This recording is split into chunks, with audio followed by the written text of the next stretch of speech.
আমার জীবনে বহুদিন ধরে আমি লেকচার দিয়ে আসছি, আর বক্তব্য চলাকালে শ্রোতারা নিজেদের মধ্যে কথা বললেও আমি বক্তব্য দিতে অভ্যস্ত। তাছাড়া আমি আরও একটা বিষয়ে অভ্যস্ত হয়ে পড়েছি, সেটা হলো আমরা মুসলিমরা মাশাআল্লাহ কখনো কখনো আমরা ভদ্রতার ভালো কোনো পরিচয় দিতে পারি না। মানুষ জুমার খুতবার সময় কথা বলতে পারলে লেকচারের সময় কথা বলা তো তেমন কোনো বিষয়ই না।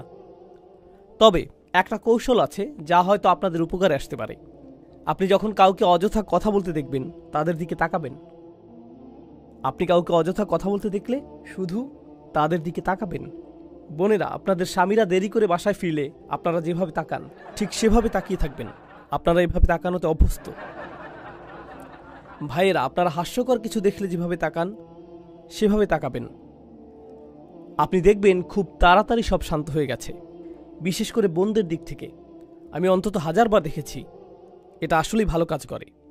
আচ্ছা, যাই হোক, আমাকে বলতে বলা হয়েছে। আমার মনে হয় না আমি খুব বেশি সময় নিব, হয়তো 20 মিনিট, এবং আমি কথা রাখতে চেষ্টা করব ইনশাআল্লাহ তাআলা। আপনাদের সাথে আমি কিছু বিষয় শেয়ার করব যা আমি খুবই গুরুত্বপূর্ণ বলে মনে করি। আলহামদুলিল্লাহ, অতি সম্প্রতি পৃথিবীর বিভিন্ন স্থানে আমার ভ্রমণের সুযোগ হয়েছে। মধ্যপ্রাচ্যে যাওয়ার সুযোগ হয়েছে, মালয়েশিয়া যাওয়ার সুযোগ হয়েছে আলহামদুলিল্লাহ, এরপর সিঙ্গাপুর, ইউরোপের কিছু জায়গায়, তারপর যদিও কানাডা তেমন বিবেচ্য নয়, আচ্ছা যাই হোক, কানাডায়ও গিয়েছি, এরপর মেক্সিকো। দেখুন, আপনি যখন বিভিন্ন জায়গায় ভ্রমণ করবেন আপনার দৃষ্টিভঙ্গির পরিবর্তন হবে। আপনি বুঝতে পারবেন যে প্রথমে আপনার মনে হয় আমেরিকায় আমাদের সমস্যাগুলো অথবা আমেরিকার তরুণদের সমস্যাগুলো কিংবা মুসলিম সমাজের সমস্যাগুলো একেবারেই ভিন্ন, অন্যান্যদের চেয়ে আমাদের সমস্যাগুলো কত আলাদা।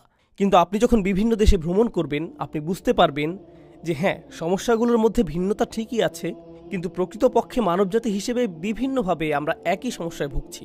মানুষ হিসেবে আমরা সবাই মূলত একই সমস্যাতেই ভুগছি। এবং বর্তমানে মানব সমাজ যে সমস্যাগুলোর সম্মুখীন হচ্ছে এর মধ্যে কিছু বড় সমস্যা নিয়ে আমি আলোচনা করতে চাই। এটা সম্পূর্ণ আমার ব্যক্তিগত অভিমত। এই ব্যাপারে আমার সাথে আপনাদের একমত হওয়া জরুরি নয়, এবং এরপর আমি আপনাদের সাথে কোরআন থেকে এর সমাধানের বিষয়ে কথা বলবো। এই বিষয়গুলোই আজ আমি আপনাদের সাথে শেয়ার করতে চাই ইনশাআল্লাহ। দেখুন, ব্যক্তিগতভাবে আমি বিশ্বাস করি আমাদের বর্তমান সময়ের সবচেয়ে বড় সমস্যাগুলোর গোড়া মূলত একটাই, লোভ। মানুষের সবচেয়ে বড় সমস্যা হলো ক্রমবর্ধমান এবং অনিয়ন্ত্রিত লোভ ও স্বার্থপরতা। এই লোভ আমাদেরকে এমন দিকে নিয়ে যাচ্ছে, যেমন ধরুন ব্যবসা বাণিজ্যের ক্ষেত্রে এই লোভ বড় বড় প্রতিষ্ঠানগুলোকে এমন একটা পরিস্থিতিতে নিয়ে গেছে তারা শুধু লাভের কথাই চিন্তা করে, আর বছরের পর বছর কিভাবে তাদের ব্যবসার আয় বৃদ্ধি করবে সেই চিন্তা করে। এবং এমনটা করতে গিয়ে সমুদ্রের একটা সম্পূর্ণ অংশ কি ধ্বংস হয়ে যাচ্ছে, নাকি একটা পুরো গ্রাম উজাড় হয়ে যাচ্ছে, নাকি এর মাধ্যমে পাহাড় ধ্বংস হয়ে যাচ্ছে, অথবা এটি শুধু পরিবেশের গঠনগত ক্ষতি করছে তাই নয়, বরং সমগ্র পৃথিবীর সামাজিক এবং অর্থনৈতিক পরিবেশের ক্ষতি করছে, তারা এসবের কোনো কিছুই তোয়াক্কা করছে না, কারণ দিন শেষে এর মাধ্যমে তারা লাভ করতে পারছে। তাহলে পৃথিবীর সমস্ত দুর্নীতির একটা বড় অংশ, রাজনৈতিক দুর্নীতি বলেন বা পরিবেশগত দুর্নীতি, যা খুবই আশঙ্কাজনক, তাই না? এই সব কিছুর মূল কারণ হচ্ছে অনিয়ন্ত্রিত, লাগামহীন এবং অপ্রতিরোধ্য লোভ। এটাই মূল কারণ। আমি ব্যক্তিগতভাবে বিশ্বাস করি এটাই বর্তমান বিশ্বের অনেক অনেক অনেক সমস্যার কেন্দ্রবিন্দু। আপনি যদি লোভ সম্পর্কে কোরআন থেকে গবেষণা করেন আপনি দেখবেন আল্লাহ আযজা জাল্লা বেশ স্পষ্ট ভঙ্গিতে এর বর্ণনা দিয়েছেন। তিনি বলছেন, অমাইয়ুকা শুহা নাফসিহি ফাউলাইকা হুমুল মুফলিহুন। আয়াতটির ভাষা খুবই ইন্টারেস্টিং। আল্লাহ বলছেন যাদেরকে তাদের অন্তরে বিদ্যমান লোভ থেকে রক্ষা করা হয়েছে। অন্যভাবে বলতে গেলে আল্লাহ এই সত্যের ঘোষণা দিচ্ছেন যে প্রত্যেক মানুষের মধ্যে কি আছে? লোভ আছে। আমরা সবাই লোভী। বিষয়টা এমন না যে কিছু মানুষ লোভী আর কিছু মানুষ লোভী নয়। প্রকৃতপক্ষে আমরা সবাই লোভী। এবং এরপর আল্লাহ বলছেন অমাইয়ুকা, যা প্যাসিভ ফর্ম। এর মাধ্যমে বলা হচ্ছে যে ব্যক্তিকে এই লোভ থেকে রক্ষা করা হয়েছে, অর্থাৎ আমার অন্তরের ভিতরে এমন কিছু একটা আছে এবং আমি নিজে আমাকে এর থেকে সুরক্ষিত রাখতে পারি না। ইয়ানি লাম ইয়াকুল ওমাইয়াত্তাকি শুহা নাফসিহি, যে ব্যক্তি তার অন্তরের লোভ বা সংকীর্ণতা থেকে নিজেকে রক্ষা করতে পারবে। আমি যদি বলি, মনোযোগ দিয়ে শুনুন, আমি যদি বলি আমি আমাকে রক্ষা করতে সক্ষম, এখানে রক্ষা করার কাজটি কে করছে? আমি নিজে। আমি নিজে কাকে রক্ষা করছি? আমার নিজেকে। কিন্তু আমি যদি বলি আমাকে রক্ষা করা হয়েছে, এই ধরনের বাক্যে রক্ষা করার কাজটা কে করছে? অন্য কোনো ব্যক্তি। এমন কেউ যার কথা উল্লেখ করা হয়নি। এই আয়াতে আল্লাহ বলছেন, তোমাদেরকে অবশ্যই বাইরে থেকে নিরাপত্তা দিতে হবে, বাইরের কাউকেই আসতে হবে যে তোমাদেরকে তোমাদের মনের গভীরে থাকা লোভ থেকে রক্ষা করবে, এবং তোমাদের কাছ থেকে লোভ, সংকীর্ণতা কখনো আলাদা করা যায় না। এই জন্যই কোরআনের ভাষায় আমরা এমনটা পাই না আশুহা ফি নফসিহি অথবা আশুহা লি নফসিহি, বরং এটা ছিল শুহা নফসিহি। এর মানে হলো, ব্যাকরণের শিক্ষার্থীদের জন্য বলছি, এটা একটা ইদাফ, এখানে একটা মুদাফ এবং মুদাফ ইলাই আছে, এবং এই দুইটা শব্দ পরস্পরের সাথে দৃঢ়ভাবে জুড়ে আছে। আপনি একটা মুদাফকে মুদাফ ইলাই থেকে আলাদা করতে পারবেন না। আল্লাহ বলছেন, মানুষ কখনোই তাদের নিজেদেরকে লোভ থেকে পৃথক করতে পারবে না। এমন কোনো একটা দিন আসবে না যেদিন আপনার ঈমান এতটাই সুউচ্চ থাকবে এবং আপনি আর কোনো লোভ অনুভব করবেন না। এমনটা কখনোই হবে না। প্রত্যেকটা দিন আমাকে আপনাকে লোভের বিপরীতে নিজেদেরকে আত্মরক্ষা করে যেতে হবে। এটা একটা সার্বক্ষণিক সংগ্রাম। আমি শুরু করেছিলাম বড় বড় প্রতিষ্ঠানের কথা, পৃথিবী দূষণ এবং ধ্বংসের কথা বলে। এখন আসুন বিষয়টাকে আমরা আমাদের ঘরের কাছাকাছি নিয়ে যাই। প্রতিটি মাই লোভী, প্রতিটি বাবাই লোভী, প্রতিটি ছেলে সন্তান লোভী, প্রতিটা কন্যা সন্তান লোভী। একটা বাচ্চা বলে, তুমি গত সপ্তাহে আমাকে একটা খেলনা কিনে দিয়েছ, আমি এখন আরেকটা চাই। জানেন, আমার ছেলে একটা সৈনিক কিনতে চেয়েছে, আমাকে বলেছে নিনজা টার্টেলের নতুন একটা সৈনিক কিনে দিতে। ঠিক আছে, কারণ তারা তাদের পুরাতন সৈন্যগুলো পরিবর্তন করেছে, এখনকারগুলো আরও বিদঘুটে। এখন তাদের চোখগুলো কেমন জানি উন্মাদের মতো, মাথাটা কঙ্কালের মতো। কিন্তু সে এই নতুন সৈনিকই চায়। সে টিভিতে নতুন নিনজা টার্টেল দেখেছে, তাই সে আমাকে বলল, বাবা আমাকে নতুন একটা সৈন্য কিনে দাও। আচ্ছা, আমি তাকে একটা সৈন্য কিনে দিলাম। আর জানেন, যখন আমি তাকে এটা দিলাম, সে যে কি খুশি হয়েছিল। তারপর সে আমাকে বলল, আরও 3টা সৈনিক চাই, কারণ প্রত্যেকটা টার্টেলের জন্য আমার একজন একজন করে সৈনিক লাগবে। দেখো, 4 জন মিলে শুধুমাত্র একজন সৈনিকের সাথে লড়াই করতে পারবে না। ইন্না লিল্লাহি ওয়া ইন্না ইলাইহি রাজিউন, এটা হতে পারে না। লড়াইটা অবশ্যই ন্যায্য হওয়া উচিত, তাই না বাবা? এমনকি আপনার 3 বছরের বাচ্চাটারও লোভ আছে। আপনি বাসায় একটা কেক নিয়ে আসেন, কিংবা বাসায় M&M অথবা খুবই ছোট্ট সামান্য কোনো চকলেট নিয়ে যান, দেখবেন বাচ্চারা সবাই সেখানে জড়ো হয়ে যাবে। ধরুন একটা বাচ্চা একটা চকলেট পেল, আরেকটা বাচ্চা 2টা পেল। সাথে সাথে প্রথম বাচ্চাটা কি বলবে? আমার আরেকটা কোথায়? ওরটা হলুদ রঙের, আমিও কি হলুদ রঙের ক্যান্ডি পেতে পারি? তোমার এম আমারটার চাইতে বড়। আরে, এটা তো বড় হাতের এম, আমারটা কেন ছোট হাতের? সাথে সাথে তুলনা, আমারটা কেন ছোট হাতের?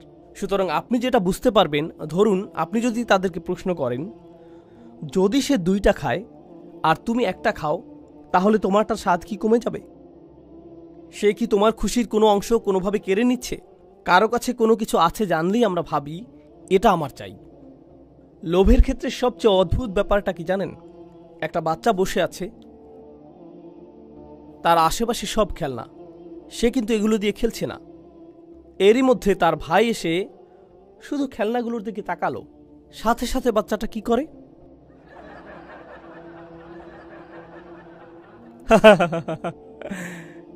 সাথে সাথে সাথে সাথে আপনি অন্যের সামনে নিজেরটা দখলই নিতে চান, আর যখন সামনে কেউ থাকে না, আপনি আপনার জিনিসকে অত পাত্তাই দেন না। জানেন এ থেকে আমরা কি শিক্ষা পাই? আমরা বুঝতে পারি যে আমাদের বেশিরভাগ লোভ মূলত আমাদের পারিপার্শ্বিকতার প্রভাবে হয়। ফলে আপনি যখন একাকী থাকেন, দেখবেন আপনি কিছুই চাইবেন না। মাঝে মাঝে আপনি খুব করে চাইবেন শুধু একটু একা বসে থাকতে আর আকাশের দিকে তাকিয়ে থাকতে, অথবা সমুদ্রের কোনো তীরে বসে শুধু পানির দিকে তাকিয়ে থাকতে চাইবেন। আপনি অন্য কিছু চান না, আপনি সেখানে ভালো থাকেন, সন্তুষ্ট থাকেন।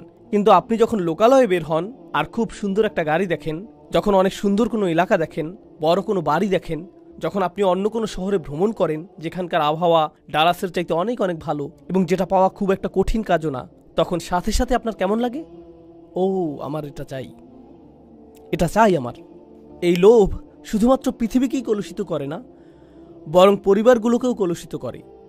এটা পরিবারগুলোকে কলুষিত করে, সমাজকে দূষিত করে। তাছাড়া লোভ শুধুমাত্র টাকা পয়সার সাথে সম্পৃক্ত নয়।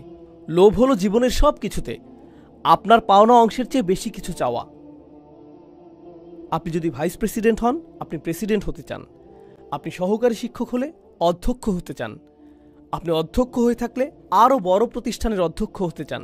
আপনি যদি কোথাও তত্ত্বাবধায়ক হয়ে থাকেন এবং সেখানে যদি আরও কোনো তত্ত্বাবধায়ক থাকে, আপনি চান প্রধান তত্ত্বাবধায়ক হতে, ঠিক না? আপনি যদি এমএসএতে সেক্রেটারি পদে থাকেন, আপনি সভাপতি হতে চাইবেন। সবাই উপরে উঠতে চায়। আপনি যদি কোনো প্রতিষ্ঠানের একেবারে প্রাথমিক স্তরে কাজ পেয়ে থাকেন, খুব শীঘ্রই আপনি ম্যানেজার হতে চান। আপনি নিজের জন্যই এমনটা করতে চান। আপনি নিজেকে উপরে ওঠার জন্য ঠেলতেই থাকেন, এক অবস্থানে তৃপ্ত থাকেন না। আপনি দেখবেন পৃথিবীর অনেক ধনী মানুষেরা মূলত পৃথিবীতে সবচেয়ে দুর্ভোগের জীবনযাপন করে। যারা কোটি কোটি টাকা আয় করেছে, যারা পাগলের মতো টাকা আয় করেছে, এই ধরনের মানুষদের মধ্যে বেশিরভাগেরই জীবন বলতে কিছু থাকে না। তাদের কোনো জীবন থাকে না, পরিবার থাকে না, তাদের ছুটি বলতে কিছু থাকে না। তারা ছুটি নিতে চান না, তারা শুধু উপরে উঠতে চান। তারা মনে করেন তারা ছুটিতে গেলে তাদের ছুটে চলার এই যন্ত্রের গতি কমে যাবে, তাদের কাজে দ্রুত ফিরে আসতে হয়, এবং তারা যদি ছুটিতে গিয়েও থাকেন সেখানে বসে ইমেইলের উত্তর দেওয়ায় ব্যস্ত থাকেন। তাদের মস্তিষ্ক কখনো বিরতি নেয় না।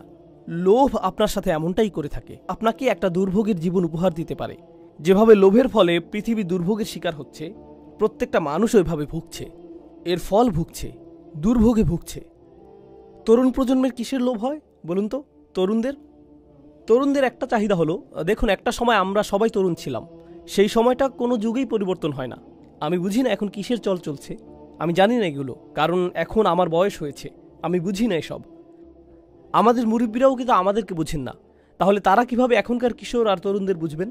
তারা বুঝতে পারবেন না। আজ থেকে 15 বছর পর আপনিও ভবিষ্যতের তরুণদের বুঝতে পারবেন, এমনটা হবে না। তখন আপনার সময় পার হয়ে যাবে। কিন্তু সব যুগের তরুণদের মধ্যেই একটা জিনিস অপরিবর্তিত থাকে, আপনি লেটেস্ট জিনিসের সাথে সমান গতিতে চলতে চান।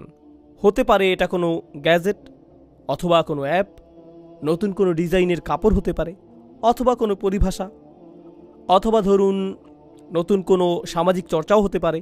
সেটা যাই হোক না কেন, আপনি একেবারে অত্যাধুনিকটাই চান। নতুন কিছু আসলেই আপনি সেটা চান, নতুন জিনিস মানেই ভালো হবে। আপনি সবার আগে বলতে চান, এই তুমি এটা সম্পর্কে শুনেছ? কারণ তারা যদি না শুনে থাকে, অন্য সবার আগে আপনি বিষয়টা সম্পর্কে তাদেরকে অবহিত করেছেন। আপনি সাথে সাথে এটার উপর হুমড়ি খেয়ে পড়েন। এর মাধ্যমে যা বোঝা যায় তা হলো, তরুণরা এই জগতের সবচেয়ে অস্থির প্রকৃতির মানুষ, এবং এটা সব প্রজন্মের তরুণদের ক্ষেত্রেই প্রযোজ্য। তরুণরা মুহূর্তের মধ্যে একটা থেকে অন্য একটা, তারপর আরেকটা, এরপর আরও একটা জিনিসের দিকে ঝুঁকে পড়ে। তরুণদের কাছে যে জিনিসটা একসময় দারুণ ছিল, চমৎকার ছিল, খুবই সুন্দর ছিল, বা যেমনই ছিল, কয়েক সপ্তাহ পর একই জিনিসটা অর্থহীন, পচা, নগণ্য এবং বলার মতো নয় এমন হয়ে যায়। তারা খুব সহসাই বন্ধু পাল্টায়, একজন থেকে আরেকজন, তারপর আরেকজন, এবং এটাই হয়ে থাকে। এভাবে যখন যে জিনিসের চল থাকে, হ্যাঁ, এটা বোঝানোর সবচেয়ে সহজ উদাহরণ হলো, যেমন ধরুন ফোনের নতুন ভার্সন, ঠিক না? ফোনের নতুন ভার্সন, যা অনেকটা পুরনো ভার্সনের মতোই দেখতে, কিন্তু তারপরও মানুষ বলে দিতে পারে যে আপনার কাছে 4 আছে, 5 নেই, অথবা আপনার কাছে 5C আছে, 5S নেই, অথবা আপনি এমনিতে নিজেই বলতে পারেন এবং হঠাৎ নিজেকে ছোট মনে করতে পারেন, কারণ আপনার কাছে শুধু একটা ফোনই আছে, এটার কোনো স্ক্রিন নেই, আপনি এখনো বাটন ফোন ব্যবহার করেন। মানুষের সাথে এটাই হয়।